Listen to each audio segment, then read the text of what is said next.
एक तरफ उत्तर प्रदेश रियासत में तकरीबन हर बड़ी सियासी जमात साल 2027 के लिए इंतखाबात यानी चुनाव की तैयारी में अभी से जुट गई है।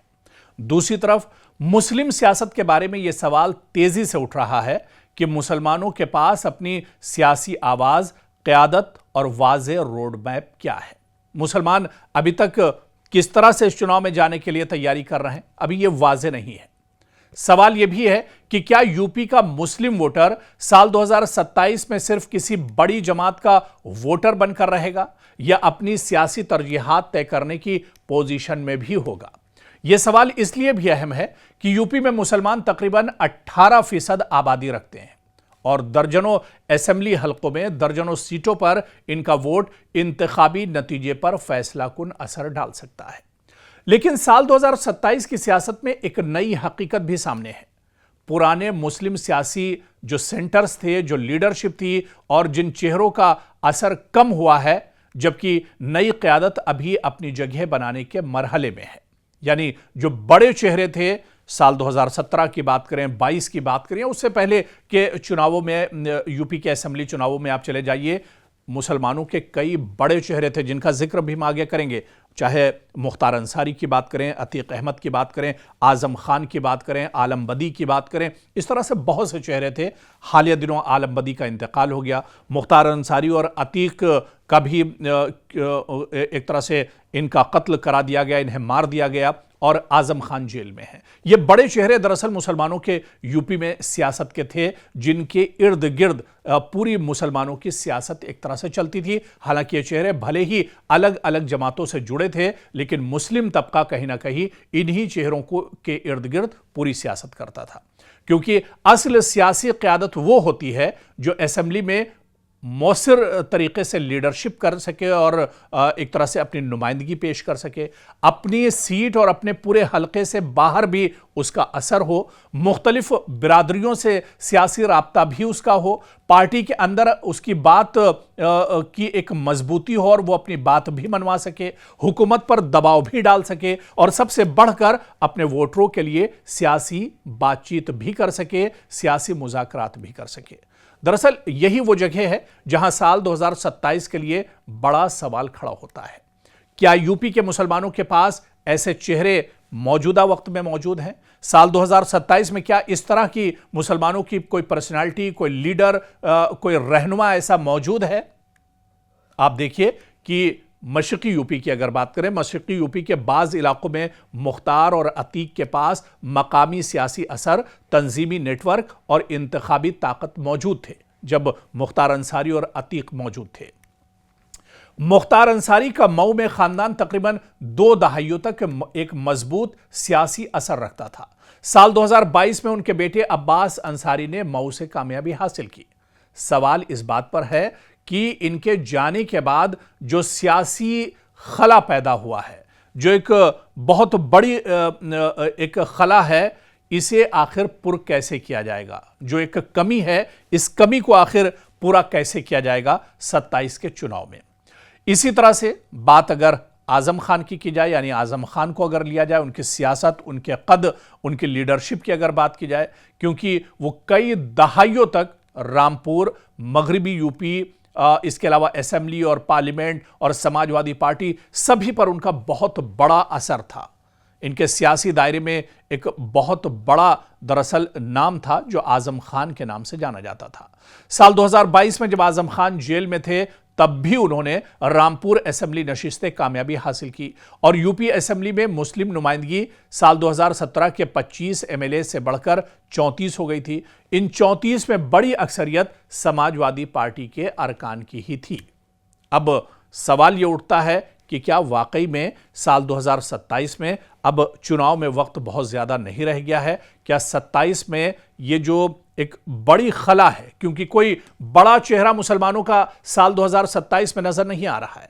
अगर आपके जहन में कोई बड़ा चेहरा, ऐसा कदावर लीडर हो जो आजम खान की बराबरी कर सकता हो, जो मुख्तार अंसारी और अतीक अहमद के बराबर का चेहरा हो, तो आप ज़रूर कमेंट बॉक्स में अपना तबसरा लिखिए। या मुसलमान इस खला को किस तरह से, मुस्लिम लीडरशिप की इस खला को कैसे पूरा किया जा सकता है, या आने वाली पीढ़ी में कुछ इस तरह के चेहरे आपको नजर आते हों जिन पर आप ये कह सकते हो कि आने वाले दिनों में ये आजम खान, अतीक अहमद और मुख्तार अंसारी का मुतबादिल एक तरह से हो सकते हैं। तो अपना कमेंट आप ज़रूर, जो आपका तबसरा है वो कमेंट बॉक्स में ज़रूर शेयर कीजिएगा।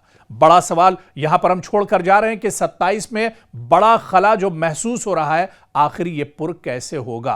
क्योंकि आप देखिए, जो लीडरशिप होती है, जो क़यादत होती है, जो उसके पास तजुर्बा होता है, उसमें दरअसल रियासती सतह की लीडरशिप हो या तंजीमी क़यादत हो, सियासी मुज़ाकरात की क़यादत हो, लेकिन अब मौजूदा में हालात काफ़ी बदल चुके हैं। यानी पुरानी तर्ज की मुस्लिम लीडरशिप अब कमज़ोर नज़र आ रही है। नई तर्ज की क़यादत अभी मुकम्मल तौर पर सामने नहीं आई है। आज यूपी में मुस्लिम सियासत में कई नए और निस्बतन नौजवान चेहरे मौजूद हैं जिनके पास तजुर्बे की कमी है, इनके पास सलाहियत अभी इतनी नहीं है, या फिर यह कहा जाए कि इनके पास सियासी तजुर्बा या एक्सपीरियंस इतना ज़्यादा नहीं है जिन्हें हम मुख्तार अंसारी, अतीक अहमद या फिर आजम खान के दायरे में एक तरह से लाएं।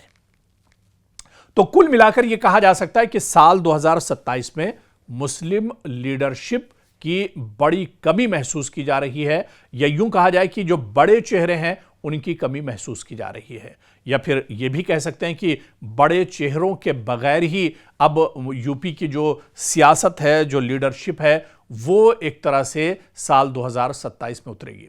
ऐसा नहीं कि मुस्लिम चेहरे नहीं है, बहुत चेहरे हैं। आजम खान के बेटे अब्दुल्ला आजम हैं, अतीक अहमद मुख्तार अंसारी के बेटे अब्बास अंसारी हैं, फिर अतीक के बेटे का भी नाम लिया जा रहा है, अतीक अहमद के बेटे का भी नाम लिया जा रहा है। ये तो दरअसल दूसरी पीढ़ी या नई नस्ल की लीडरशिप एक तरह से है, लेकिन इसके अलावा जो पुराने और बड़े और तजुर्बेकार जो चेहरे थे वो अब दरअसल हमारे दरमियान नहीं रहे। वो साल 2027 के चुनाव में नजर नहीं आ रहे। आजम खान बाहयात हैं, लेकिन वो जेल में है, और जेल में रहकर वो उनका असर इतना ज़्यादा नहीं होगा। अगर वो जेल के बाहर होंगे तो वो ज़रूर एक बाअसर सियासत कर सकते हैं, एक असर मुस्लिम जो क़यादत है या मुस्लिम जो लीडरशिप है, जो मुस्लिम वोटर्स हैं, उन पर आज़म खान ज़रूर असर डाल सकते हैं। लेकिन आज़म खान में भी अब वो पहले वाली लीडरशिप एक तरह से बाकी नहीं रह गई। तो ऐसे में अब मुसलमान साल 2027 में आखिर क्या कुछ सोच रहे हैं, किस तरह से रोड मैप तैयार कर रहे हैं?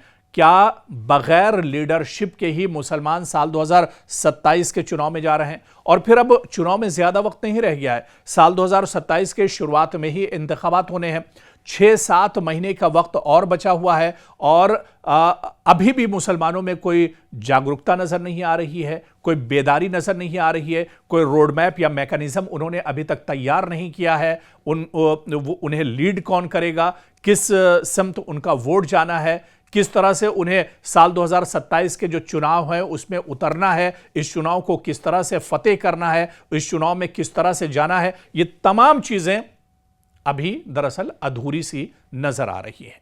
तो इसी वजह से साल 2027 में मुस्लिम लीडरशिप ना के बराबर नजर आ रही है। हालांकि यूपी की आप अगर तस्वीर उठाकर देखें तो तकरीबन 100 या 100 से ज़्यादा ऐसी सीटें हैं जहां पर अगर मुस्लिम वोट एक तरफा पड़ता है तो मुस्लिम उम्मीदवार वहां से, या फिर कोई भी उम्मीदवार जिसे मुसलमान अगर सपोर्ट कर दें, वो सिर्फ मुस्लिम वोट के सहारे एक तरह से असेंबली में पहुंच सकता है। लेकिन जब आपकी कोई मजबूत लीडरशिप नहीं होगी, आपका कोई कायद नहीं होगा, तो भले ही आपकी आबादी कितनी हो, आपके वोटर से कितने ही हों, वो सभी बिखर जाएंगे, तकसीम हो जाएंगे, और फिर वही मायूसी हाथ लगेगी जो साल 2017 में लगी थी, साल 2022 में लगी थी, या इससे पहले के चुनाव में जो हम देखते चले आ रहे हैं।